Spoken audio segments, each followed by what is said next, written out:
वहीं नैनीताल जिले में भारी वर्षा का रेड अलर्ट के चलते आम लोगों को सतर्क रहने और सुरक्षित रहने की सलाह दी गई है और ये बड़ी अपील भी की गई है कि कोई भी व्यक्ति नदी, नाले, रपटे और गधेरे से दूर रहे।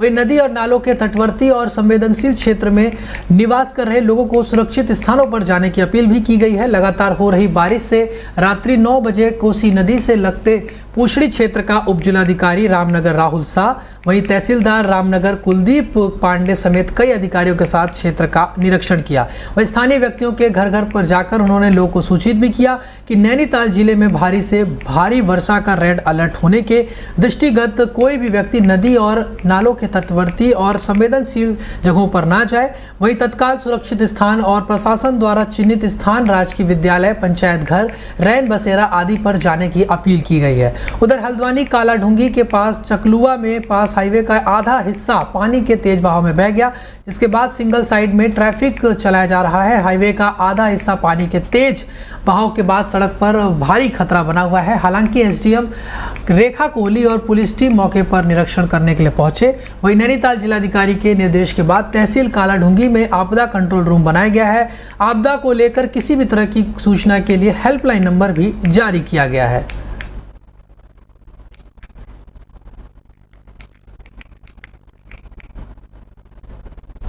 मसूरी माल रोड के पटरी व्यापारियों ने एसडीएम मसूरी के माध्यम से मुख्यमंत्री पुष्कर सिंह धामी को ज्ञापन भेजकर उनको पूर्व की भांति माल रोड पर पटरी लगाने की अनुमति दिए जाने की मांग की है। मसूरी माल रोड के पटरी व्यापारियों ने कहा कि एसडीएम मसूरी के निर्देशों के बाद नगर पालिका प्रशासन द्वारा उनको माल रोड पर पटरी पर दुकान नहीं लगाने दिया जा रहा है, जिससे उन पर रोजी रोटी का संकट आ गया है। वहीं उनके द्वारा पर्यटन सीजन को लेकर लाया हुआ सामान भी खराब हो रहा है। उन्होंने कहा कि आज जहां पर वह पटरी पर दुकान लगाकर 2 वक्त की रोजी रोटी कमाते थे, वहां पर वाहन खड़े किए जा रहे हैं, जो कि दुर्भाग्यपूर्ण है। उन्होंने मुख्यमंत्री पुष्कर सिंह धामी से मांग की है कि मसूरी में पटरी व्यापारियों के हितों को देखते हुए उनको पूर्व की भांति माल रोड पर पटरी लगाने की अनुमति दी जाए, जिससे कि वह अपना परिवार का पालन पोषण कर सके। उन्होंने बताया कि उनके द्वारा क्षेत्रीय विधायक, कैबिनेट मंत्री द्वारा मसूरी में वेंडर जोन बनाए जाने को लेकर काफी समय से मांग की जा रही है, परंतु वेंडर जोन नहीं बनाया जा सका, जिससे लोग परेशानियों का सामना करना पड़ रहा है। वहीं उनको पालिका और स्थानीय प्रशासन द्वारा कार्रवाई के नाम पर सिर्फ समय समय पर हटा दिया जाता है, जिससे उनको भारी परेशानियों का सामना करना पड़ता है। उन्होंने कहा कि उनको नगर पालिका मसूरी द्वारा माल रोड पर पटरी लगाने वाले लोगों को 50,000 रुपए का लोन भी दिया गया है। ऐसे में वह लोन कैसे चुकाएंगे, ये समझ नहीं आ रहा। उन्होंने कहा कि अगर 5 दिनों के अंदर पटरी व्यापारियों को माल रोड पर पूर्व की भांति पटरी नहीं लगाने दी जाती, तो सभी पटरी व्यापारी अपने परिवार के साथ मसूरी के शहीद स्थल पर 1 दिवसीय धरना प्रदर्शन करेंगे, जिसकी संपूर्ण जिम्मेदारी शासन प्रशासन की होगी। 15 दिन से शासन प्रशासन ने फुटपाथियों को हटा रखा है बलपूर्वक, और हमने काफ़ी निवेदन करा, एसडीएम साहब से भी निवेदन करा, हमारी कोई सुन नहीं रहा था। तो जिस अधिकारी से भी हम बात कर रहे थे, वो एक दूसरे के ऊपर थोप रहे थे। हम नगर पालिका जा रहे थे तो कहते एसडीएम साहब से बात करो, एसडीएम साहब के पास आ रहे थे तो नगर पालिका बात करो, जबकि एसडीएम साहब ने ये भी कहा था कि मैं चिन्हित करूँगा, जल्दी से जल्दी बिठाऊंगा। तो ये सब लोग बेरोजगार हैं, गरीब हैं, और अब इनका जो व्यवसाय है वो पटरी से जुड़ा हुआ है, कि अपने बच्चों का पालन पोषण कर रहे हैं, नौकरी इनके पास है नहीं है, सरकार कोई ऐसा रोजगार इन्हें दे नहीं रही। तो अगर ये किनारे पर बैठ कर अपना रोजी रोटी कमा रहे हैं तो मैं समझता हूँ कोई परेशानी नहीं होनी चाहिए।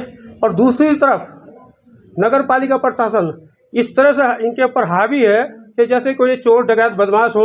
ये तो इस शहर के नागरिक हैं, अस्थायी नागरिक हैं, इनका अधिकार है, इनके अभी कहाँ जाएंगे, क्या करेंगे।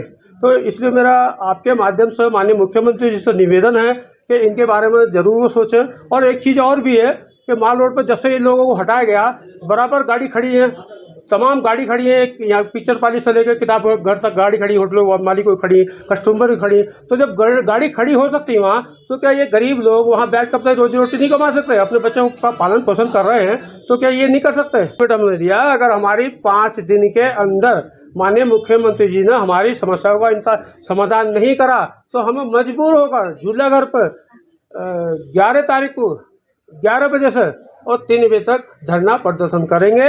और जो भी जिम्मेदारी जो भी होगा वो शासन प्रशासन की होगी। किया जा रहा है। हम लोग सारे पुराने बैठने वाले लोग हैं माल रोड पे, करीब 25-30 साल से हम लोग यहाँ बैठे हैं और हमेशा से हमारे साथ यही होता आ रहा है कि सीज़न का टाइम आता है तो ये भगाना शुरू कर देते हैं। नगर पालिका में हमारी लिस्ट है, हमारे डॉक्यूमेंट्स है, चेयरमैन से लेकर अधिकारी तक सब जानते हैं कि ये लोग सब पुराने हैं, उसके बाद भी लगा लीजिए शोषण किया जा रहा है। ऐसे में कोई स्थायी समाधान आज तक हुआ नहीं है, ऐसे में आप मांग कर रहे हैं कि स्थायी समाधान होना चाहिए। हम तो कह रहे हैं कि आपने 15 दिन से मार्केट बंद करवा रखी है, दुकानें नहीं लग पा रही, या तो कोई व्यवस्था कर दे, हम लोग नहीं लगाएंगे, और जब तक कोई व्यवस्था नहीं होती हमें बैठाया जाए। पहले माल रोड पे बात चल रही थी वेंडर जोन की, वेंडर जोन बनाएंगे, कल वो सब कैंसिल हो चुका है, तो कोई रास्ता निकालना पड़ेगा, रास्ता नहीं निकाल क्षेत्रीय विधायक भी थोड़ा कदम नहीं उठा रहे, ना विधायक जी का कोई कदम उठाया है, ना चेयरमैन साहब ने कुछ किया है, जो भी पूर्व के चेयरमैन थे अनुज गुप्ता जी कुछ नहीं कर पाए। तो ऐसे में अब आप लोग धरना प्रदर्शन का मन बना रहे हैं? बिल्कुल धरना प्रदर्शन का मन बनाया है, जो होगा देखा जाएगा। फैमिली के साथ, बच्चों के साथ हम लोग धरने पे बैठेंगे चूल्हा करके शहीद स्थल में। ये एसडीएम महोदय ने हम लोगों को 15 दिन तक से दुकान हटवाई थी और उन्होंने कहा था कि हम चिन्हीकरण करेंगे। हम लोगों ने अपने पूरे कागज़ भी वहाँ पे जमा कर दिए, पूरे हम यहाँ के स्थायी निवासी हैं और हम लोगों को हर 7 सीजन में परेशान किया जाता है। लोग बाहर से आते हैं, वो अपनी दुकान चला के निकल जाते हैं, ना तो नगर पालिका कभी चिन्हीकरण करती है, चिन्हीकरण के नाम पर हम लोगों को हमेशा डंडा दिया जाता है। हम लोगों का देखो ना तो यहाँ पर कोई रोज़गार है, हमारे बच्चे भी छोटे छोटे स्कूल पढ़ रहे हैं, उनकी फीस कहाँ से देंगे हम लोग? हम तो लोग यहीं, हमारा तो रोज़ कुआं यहीं से खोदना है और यहीं से पानी पीने वाला सिस्टम है सर। हमारे हाथ जोड़ के विनती है सर से कि उनको चिन्हीकरण जल्दी से जल्दी करके और हम लोगों को स्थायी रूप से ढंग से बिठा दिया जाए कि कोई हाँ जी, और कोई हमें हटाए ना यहाँ से। ये हम लोगों ने बैंक से भी लोन ले रखा है, लॉकडाउन में हमें मोदी सरकार से भी, नगर पालिका ने भी लोन दिया था और अब उस लोन की किस्त 50,000 रुपये हो गई है, महीने के 2,000 रुपये सर हम कहाँ से भरेंगे?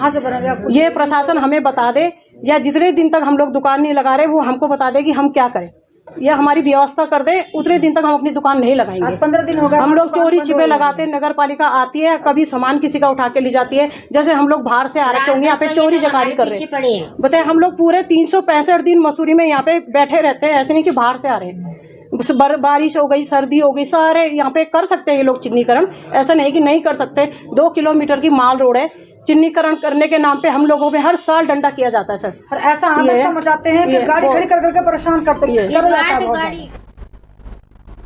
वहीं मसूरी में रविवार को भगवान जगन्नाथ की ये रथ यात्रा धूमधाम के साथ निकाली गई। सुंदर रथ पर सजाकर भगवान श्री कृष्ण, भाई बलराम और बहन सुभद्रा को नगर भ्रमण कराया गया। मसूरी में तीसरी बार मधुबन आश्रम ऋषिकेश द्वारा मसूरी के सनातन धर्म मंदिर से गांधी चौक लक्ष्मी नारायण मंदिर तक ये यात्रा निकाली गई। इस दौरान लोग रथ खींच कर लोग बाहर निहाल हुए। रास्ते भर भगवान के जयकारे और झूमते हुए लोगों का जत्था चलता रहा।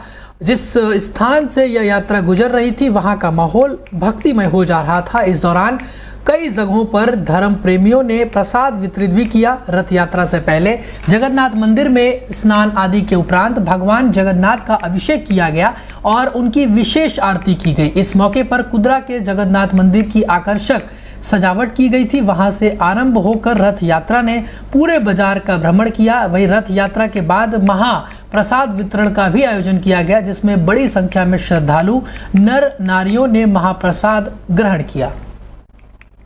तो हम संपूर्ण मसूरी वासियों की तरफ से भगवान जगन्नाथ को प्रार्थना करते हैं कि सुख शांति दे। बरसातों का मौसम है, सब स्वस्थ रहें, सब अच्छे रहें, कहीं पे कोई दुर्घटनाएं ना हो, ये हम आज प्रार्थना करते हैं भगवान जगन्नाथ जी से। और ये बड़ी खुशी की बात है क्योंकि ये तीसरी यात्रा भगवान जगन्नाथ की मसूरी में है और हम बहुत सौभाग्यशाली हैं कि जब भी जगन्नाथ की यात्रा आती है मसूरी होते हुए अपना ऋषिकेश धाम में वापस पहुँचते हैं और बहुत खुशी की लहर होती है। सबको आशीर्वाद मिलता है। जितने भी यहाँ पर आए हैं सभी भक्तगण, आपने देखा होगा जगन्नाथ जी के रथ को खींच के लाइब्रेरी मंदिर तक जाएंगे, वापस आएंगे। आज मौसम भी अच्छा है, खुशगवार है। ये भगवान कृष्ण की सब पर कृपा है और हमेशा कृपा बनी रहे, यही हम ईश्वर से प्रार्थना करते हैं। मसूरी के लिए ये बहुत शान की बात है और इससे लोगों को पता चल गया है कि जगन्नाथ जी की यात्रा क्यों होती है। इसका सबसे बड़ा कारण है सुभद्रा जी ने कान्हा जी से कहा था कि मेरे को नगर भ्रमण कराया जाए, तो ये नगर भ्रमण कान्हा जी ने एक रथ बना के कराया और तभी से ये प्रथा चली है और अब सभी लोग जानने लगे हैं। पहले इसकी जानकारी बहुत कम लोगों को होती थी।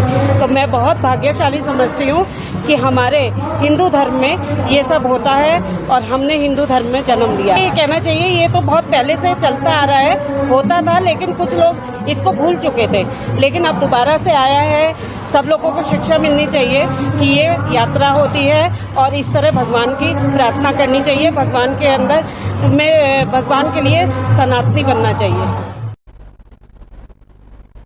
वहीं मसूरी टिहरी धनोल्टी रोड राष्ट्रीय राजमार्ग 707A कपलानी के पास भारी भूस्खलन होने से मार्ग के दोनों ओर वाहनों का लंबा जाम लग गया, जिससे लोगों को भारी परेशानियों का सामना करना पड़ा। वहीं मसूरी टिहरी धनोल्टी रोड बंद होने के बाद राष्ट्रीय राजमार्ग के अधिकारियों पर इसकी सूचना दी गई। इसके बाद राष्ट्रीय राजमार्ग के अधिकारी जेसीबी के साथ मौके पर पहुंचे और सड़क पर आए मलबे और बड़े बड़े बोल्डर को हटाया। वही करीब 3 घंटे की मशक्कत के बाद सड़क को यातायात के लिए सुचारू रूप से खोल दिया गया। वहीं स्थानीय निवासियों ने बताया कि मसूरी और आसपास के क्षेत्र में लगातार हो रही बारिश से लोगों को भारी परेशानियों का सामना करना पड़ रहा है।